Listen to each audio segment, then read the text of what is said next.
तू काढ बाबा.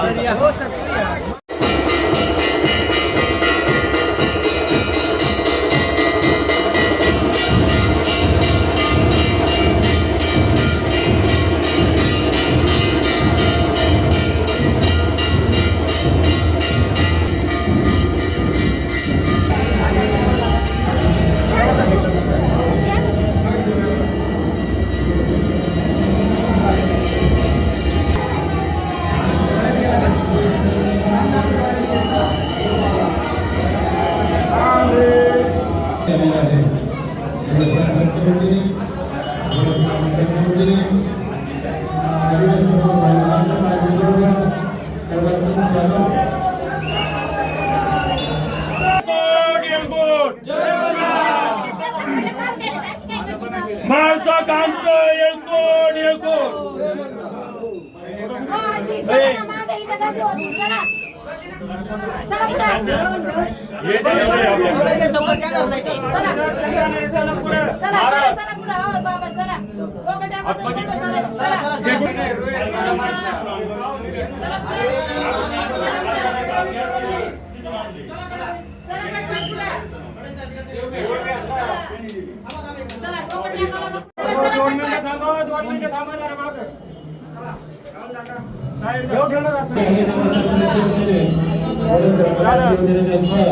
हार्दिक स्वागत, हार्दिक अभिनंदन.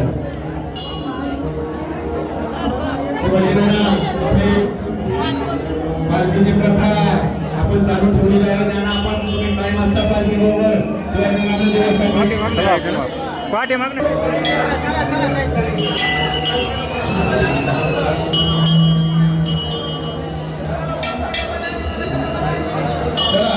दर्शन करा. दर्शन करून आतमध्ये गेलेली मंडळी, दामोदर बाहेर आणि बाहेर मंडळी.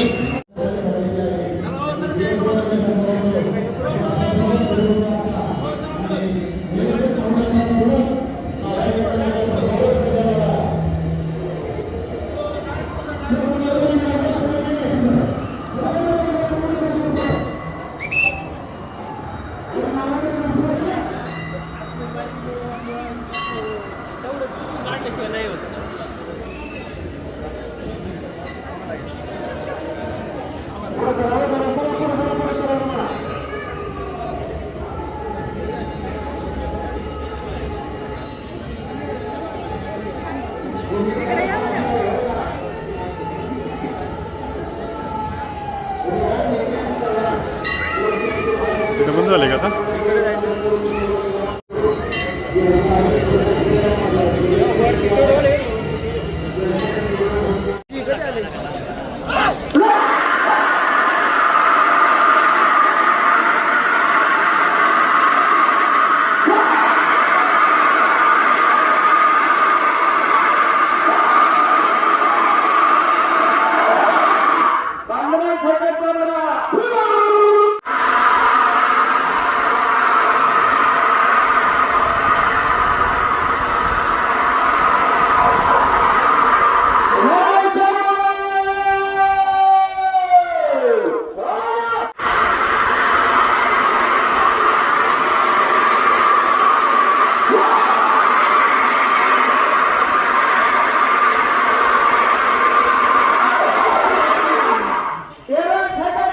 सर्वप्रथम मी आपल्या चॅनलच्या मार्फत आज कुलस्वामी खंडेराय यात्रेनिमित्त आलेल्या सर्व भाविकांचे विश्वस्तांच्या वतीनं, संपूर्ण ग्रामस्थांच्या वतीनं सरचे स्वागत करतो.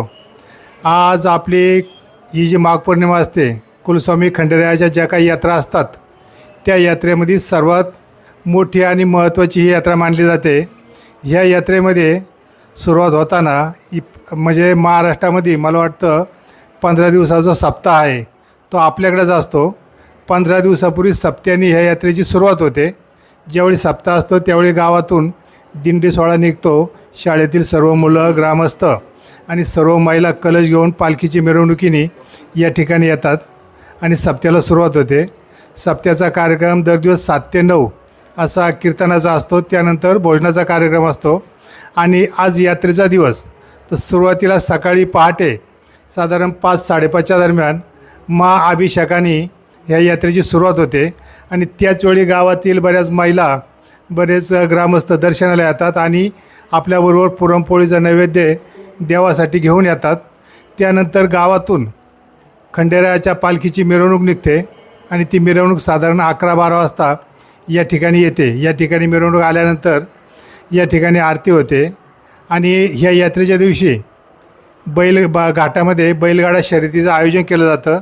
महाराष्ट्रातून वेगवेगळ्या कानाकोपऱ्यातून बरेच या ठिकाणी बैलगाडा शौकीन बैलगाडा मालक येतात आणि यात्रा संध्याकाळी साधारण 7-8 वाजेपर्यंत चालते. आणि यात्रेमध्ये दरवर्षापेक्षा ह्या वर्षी भाविकांचा ओघ जरा जास्त दिसतो आहे. त्यामुळं आम्ही ते सर्व लक्षात घेऊन इथं पार्किंगच्या व्यवस्था असेल, भाविकांच्या पाण्याची व्यवस्था असेल, याची संपूर्णपणे आम्ही व्यवस्था केली जाते आणि कोणता अनुचित प्रकार घडू नये म्हणून या ठिकाणी मोठा पोलीस बंदोबस्त देखील ठेवला जातो. आणि उद्या या ठिकाणी सांस्कृतिक कार्यक्रमाचं आयोजन केलं जातं. आजूबाजूच्या 10-15 शाळा, आपल्या इथले हायस्कूल, ITI, मराठी शाळा यांचा एक सांस्कृतिक कार्यक्रम केला जातो. आणि परवाच्या दिवशी यात्रेचा शेवटचा दिवस काल्याचं कीर्तन होतं. त्यानंतर महाप्रसादाचं आयोजन केलं जातं आणि ह्या यात्रेची सांगता होते. सर्वप्रथम आलेल्या सर्व भाविकांचं स्वागत करत असताना तुम्हाला एक गोष्ट सांगू इच्छितो की मागच्या वेळेस यात्रा कालखंडामध्ये 10वीच्या परीक्षा आल्या होत्या. त्यामध्ये त्या परीक्षांमुळे थोडासा भाविकांचा ओघ कमी होता. पण ह्या वर्षी इलेक्शन पिरियड असेल आणि त्या इतर कुठलाही कार्यक्रम नसल्यामुळे भाविकांचा ओघ वाढलेला आहे. त्यांच्या सुरक्षेच्या दृष्टीने आम्ही सर्वतोपरी प्रयत्न व्यवस्थित करत आहोत आणि ह्या वर्षी आत्तापर्यंत हजारो भाविकांनी दर्शन घेतलेलं आहे. आणि इथून पुढे पण आपण पाहताय की भाविकांचा ओघ भरपूर असल्याकारणाने दर्शनासाठी लागणारे यथोचित आम्ही सर्व प्रयत्न पण येथे भाविकांसाठी करतो आहे. आपल्या माध्यमातून मी आलेल्या सर्व भाविकांचं इथे मनोभावे असं स्वागत करतो आणि थांबतो. आपल्या कुलस्वामी खंडेरायाला महाराष्ट्र शासनाचा ब दर्जा प्राप्त झालेला आहे आणि ब दर्जाच्या स्वरूपातून जो काही शासनाचा निधी असतो तो दरवर्षी येत असतो. ह्या वर्षी जो निधी आला ते त्याच्यामध्ये साधारण 80 लाख रुपये आपण मंदिराच्या समोर उजव्या साईडला जे बांधकाम चालू आहे भक्तभवनचं त्यासाठी घेतलेलं आहे. आणि लोकांची जी येण्या जाण्याची गैरसोय होते कॅनॉलनी त्या ठिकाणी पण डांबरी रस्ता मंजूर झालेला आहे. सुरुवातीचं खडीकरण झालेलं आहे. डांबरी रस्त्याचं काम आता सुरू करणार होते परंतु यात्रेच्या गडबडीमुळं ते काम सुरू करता आलं नाही. आणि आत्ता अलीकडं साधारण एक कोरोना काळानंतर आपल्याकडं भाविक आणि शाळेच्या विद्यार्थ्याच्या ज्या सहली आहेत लांब लांबच्या सहली त्या येण्याचं प्रमाण या ठिकाणी वाढलेलं आहे. त्यामुळे सुशोभीकरण करण्याच्या दृष्टीने आपण साधारण आता 15 दिवसापूर्वी मुख्य दरवाजावर जे काय हत्ती आणि जे आपण द्वारपाल ठेवले आहेत ते पण देणगीदारांमार्फत त्यांनी देणगी दिलेली आहे त्या स्वरूपातून आपण या ठिकाणी उभे केलेले आहेत. आणि याही पुढे भाविकांचा, पर्यटकांचा किंवा विद्यार्थ्यांचा ओघ आपल्याकडं वाढावा या दृष्टीने अनेक योजना आमच्याकडं तयार आहेत. त्याही पण हळूहळू जसा निधी जमा होईल किंवा जसे देणगीदार भेटतील त्या स्वरूपामध्ये राबवण्याचा सर्व विश्वस्तांचा मानस आहे. माघ पौर्णिमेच्या निमित्ताने आलेल्या सर्व भाविक भक्तांचे कुलस्वामी देवस्थान ट्रस्ट या ट्रस्टच्या वतीने मी हार्दिक स्वागत करतो. आज या पंचक्रोशीमध्ये अनेक ठिकाणी पौर्णिमेच्या निमित्ताने यात्रा उत्सव साजरे होत आहेत.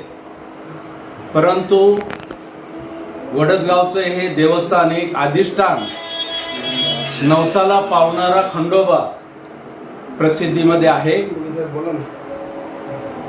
अनेक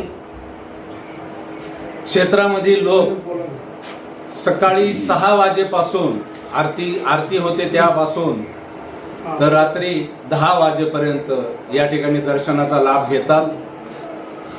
खरोखर अध्यक्षांनी सांगितलं त्याप्रमाणे गेल्या वर्षी काही अडचणी होत्या म्हणून भक्तांचा ओघ कमी होता. यावर्षी चांगला ओघ आहे. अनेक देणगीदार, अनेक वर्गणीदार या ठिकाणी येतात, भरभरून देणगी देतात. विश्वस्तांचं काम खरोखर वाखाणण्यासारखं आहे. छोट्या कामापासून तर मोठ्या कामापर्यंत या विश्वस्तांचं जातीने लक्ष असतं. प्रथम प्राधान्य दिलेलं आहे ते स्वच्छता. एवढा मोठा यात्रेचा ओघ असताना अनेक लोकसंख्या लोक येत असताना प्रथम प्राधान्य दिले ट्रस्टीने स्वच्छता. आणि या स्वच्छतेमुळे भाविक या ठिकाणी प्रसन्न होऊन जातात, नवस करून जातात, नवस फेडून जातात. असं हे कुलस्वामी देवस्थान ट्रस्ट आज पुणे जिल्ह्यामध्ये प्रसिद्ध आहे. मी ग्रामस्थांच्या वतीने आणि आलेल्या यात्रेकरूंच्या वतीने या कुलस्वामी देवस्थान ट्रस्ट यांना हार्दिक शुभेच्छा देतो.